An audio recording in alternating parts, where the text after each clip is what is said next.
process and nothing else. So if you lack a repeatable process, I want you to basically invest in downloading this. So I'm going to put a link in the comments. Feel free to download this, right? So structure, dealing range, PD arrays, absorption level, and then go short, right? Same vice versa for a long.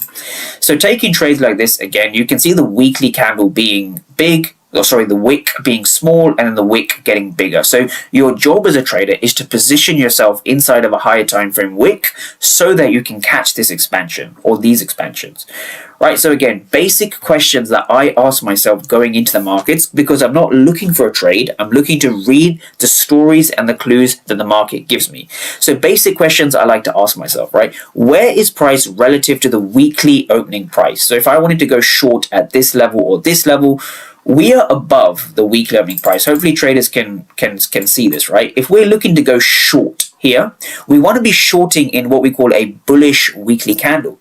Because when we short in a bullish weekly candle, yes, in premium, yes, with the correct levels, we end up getting the result we want. And so the result that we want comes down to positioning of the weekly candle, right? That's the first thing. Is price above or below the 50% of the range? And so 50% of the range just comes down to what we discussed over here. So what we can see here from a structural perspective, we have structural high, structural low. We are above the 50% area, so we are in a premium, right? Again, using our structural tool.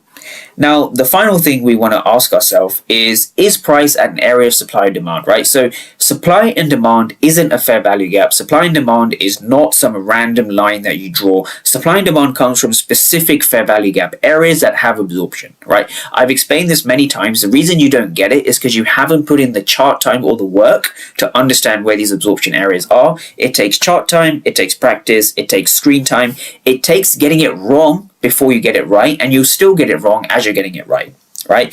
So this is just a basic summary of what's going on. So the first pillar is market structure. These are the highs and lows.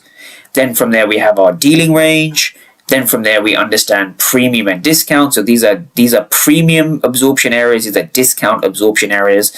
And then of course finding the key level. So no key level, no trade, right? That I work very, very heavily on that principle. So once we have our market structure, we're bearish, we have a bearish dealing range, we're in the premium, we have an absorption area, and then we go short only at one of these key levels over here, right? So this is how I build a story when it comes to taking trades. So